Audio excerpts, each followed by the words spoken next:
వారు పెద్ద పెద్ద జీతాలు తీసుకునే పోలీస్ అధికారులు ఆఫీస్లో ఉంటారు, విలాసంగా గడుపుతారు. అమాయకులను బెదిరిస్తూ డబ్బులు దోచుకోవడమే కాదు, ఆటో వాలాలను భయపెడుతూ డ్యూటీలు చేయిస్తారు. అది కూడా వారానికోసారో నెలకోసారో కాదు, ప్రతిరోజు 4 గంటలు ట్రాఫిక్ కంట్రోల్ చేయాలని ఆర్డర్స్ పాస్ చేస్తున్నారు. లేదంటే నెక్స్ట్ డే రోడ్డుపైని ఆటో ఉండదంటూ బెదిరిస్తున్నారు.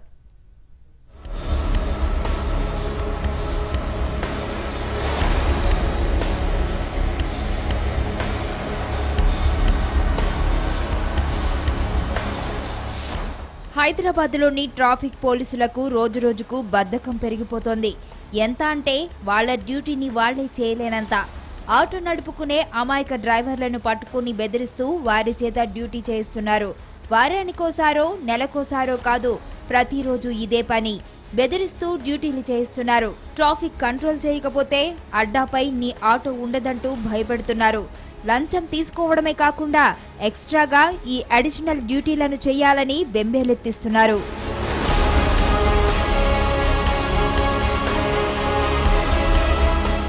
దీంతో తప్పేది లేక ట్రాఫిక్ పోలీసుల మీద భయంతో విధులు నిర్వహిస్తున్నారు ఆటో డ్రైవర్లు. రోడ్డు పక్కన ఆటో పార్క్ చేయాలంటే ఇలా ట్రాఫిక్ పోలీసులకు ఊడిగం చేయాల్సిందే. ఒక్కరోజు ఆటో నడుపుకోవాలంటే ప్రతిరోజు 4-5 గంటలు ట్రాఫిక్ ను కంట్రోల్ చేయాల్సిందేనంటూ తమ బాధల్ని చెప్పుకుంటున్నారు ఆటో వాలాలు.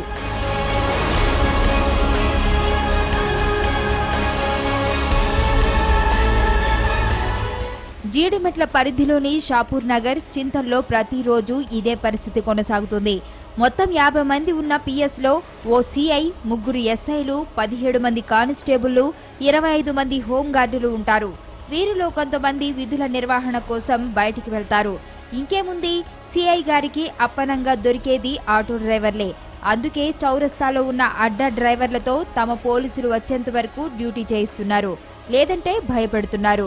ఈ ట్రాఫిక్ సిఐ సార్ చేయమంటాను సార్, ఎందుకంటే ట్రాఫిక్ జామ్ అవుతుందంట, దాని గురించి మనకు చేయమని చెప్పి.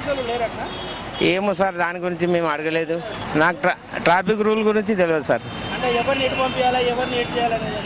ఏం తెలియదు సార్ ఇంకా మనకైతే.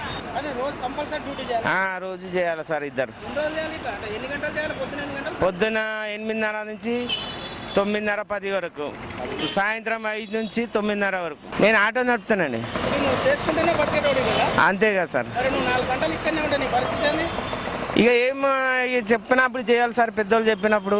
ట్రాఫిక్ నిబంధనలపై అవగాహన లేని తాము విధులు నిర్వర్తించడం వల్ల ఎలాంటి అనర్థాలు జరుగుతాయోనని, వాటి వల్ల ఎలాంటి సమస్యలు వస్తాయోనని క్షణక్షణం భయపడుతున్నారు ఆటో వాలాలు. బండి నడిస్తేనే బతుకు బండి ముందుకెళ్తుందని, ఇలా తమ జీవితాలతో పోలీసులు ఆడుకుంటున్నా ఏం చేయలేకపోతున్నామని ఆవేదన వ్యక్తం చేస్తున్నారు.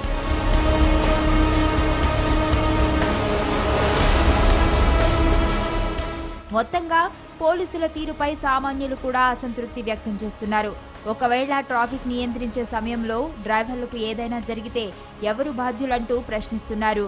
డ్రంక్ అండ్ డ్రైవ్, వెహికల్ చెకప్లలో పాల్గొనే పోలీసులు ఇక్కడ డ్యూటీలు చేయడానికి ఏమైందంటూ విమర్శిస్తున్నారు.